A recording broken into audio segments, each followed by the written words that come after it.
में प्रकट हुए थे सदन जी, तो उन्होंने पंडिताई का काम श्रेष्ठ नहीं समझा। स्वधर्मो निधनो श्रेया परधर्मो भयावहा।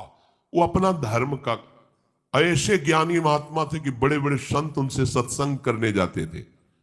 और ऐसी निष्ठा थी कि विचलित नहीं हुए, हाथ कटवाले विचलित नहीं हुए। जा रहे थे जगन्नाथ जी के दर्शन करने, तो संयम से चलने वाले पुरुषों के चेहरों में आकर्षण ही होता है। भिक्षा के लिए तो एक माता ने देखा तो आकर्षित हो गई। उसने कहा यहीं पा लीजिए भिक्षा। संत हृदय उनकट पा लिया। तो आप कहाँ जा रहे हैं? जगन्नाथ जी के दर्शन। तो अब तो शाम होने वाली, यहीं रुक जाइए, कल चले जाना। बड़ा भाव देखा, रुक गए। वो रात्रि में उनके पास आई, गलत भावना प्रकट की, तो कहा कि तुमको तो ऐसा सोचना भी नहीं चाहिए, तुम्हारे तो पति विराजमान है। तो उसको लगा कि इनका आशय कहने का है कि तुम्हारे तो पति, अगर पति ना होते तो काम अग्नि ऐसी होती, बुद्धि भ्रष्ट कर देती। आई और कहा तो पति को राधे राधे कर दिया, तो आप ऐसा तूने कैसे सोच लिया, तेरी ऐसी भावना।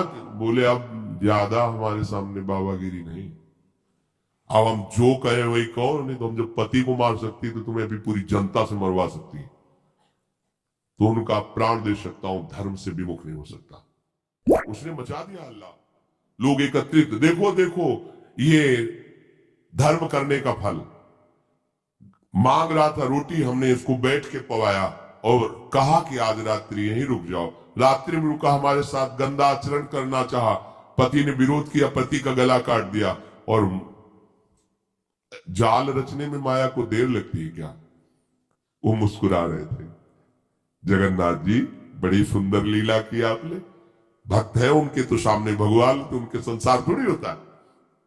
भक्त केवल भगवान को देखता है, उनकी लीला है। जैसा एक साधु जा रहे थे, तरबूजे का खेत था, रखवाला उधर कहीं छुपा हुआ था, उनको लघुशंका लगी, तो मेड़ की इधर लघुशंका करे थी, इधर तरबूजे का खेत था। उसने समझा कि कोई तरबूजा चुराने के लिए झुका, तो लाठी लेकर सीधे आया और पीछे से लाठी मारी। अब मस्तक खुल गया, रक्त बहने लगा। जब वो घूमे तो देखा कंठी तिलक महात्मा।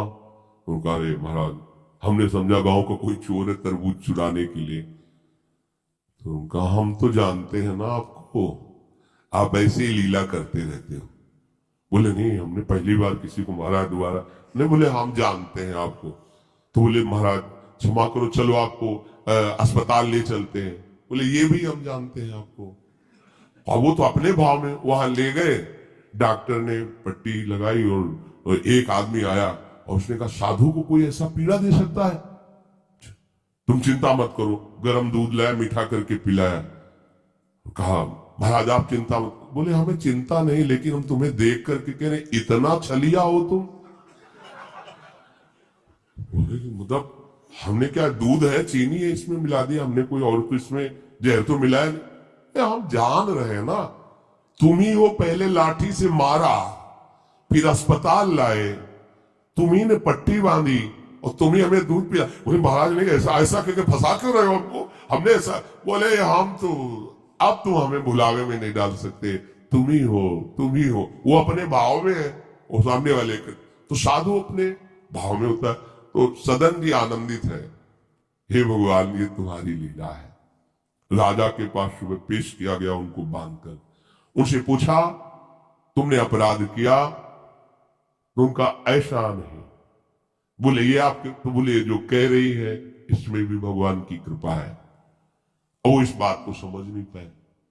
एक बार उन्होंने कह दिया ऐसा नहीं, पर जब दोबारा उनको ये तो सत्य कह रही, तो उनका ये भी भगवान की इच्छा होगी, इसमें भी भगवान की कृपा है। तो बोले इनके दोनों हाथ काट दिए जाए। साधु है, प्राणदंड तो नहीं, इतने हाथ काट दिए, छोड़ दिया जगन्नाथ जी के सामने। हाँ प्रभु, हाथ तो वही ले लिए थे, ले जोड़ के प्रणाम करते आपको। अब आप तो सब जान ही रहे अपराध नहीं, इसलिए देखो हृदय आनंदी थे, इतने कष्ट। और ये भी ऐसे हाथ जोड़ने को किया, नवीन हाथ जागृत हो गए। और भगवान प्रसन्न होकर के, भगवान जब बातचीत करते हैं तो यही बातचीत अपने से होने लगे, तो आप नहीं सुन पाएंगे, जिससे होगी वही सुन पाए। भगवान ने कहा तुम्हारा हमारे पर तनिक भी रोष नहीं आया कि बिना किसी गलती के तुम्हारे ऊपर आरोप और ये दंड। बोले प्रभु हर चेष्टा में मुझे आपका प्यार दिखाई देता है। तो वो करके इतने बड़े महात्मा है कि जहां भयभीत हो जाएंगे भैया वो ऐसे तो हम धर्म ही से चलते हैं, पर आप सब जान जाएंगे दंड मिलेगा, इससे अच्छा चल भैया जैसा थे। नहीं, प्राण चले जाएंगे धर्म। और कार्य क्या करते हैं, ये अपने कर्मों को छोटा मत समझो, चाहे किसानी हो चाहे व्यापार हो, छोटी सी दुकान है, अच्छा है, नाम जप कर रहे हो, 10 20 50 100 जो भी मिले, आटा दाल नमक रोटी खाओ पियो, तुम्हारा परिवार आगे चलकर बहुत उन्नति को प्राप्त होगा।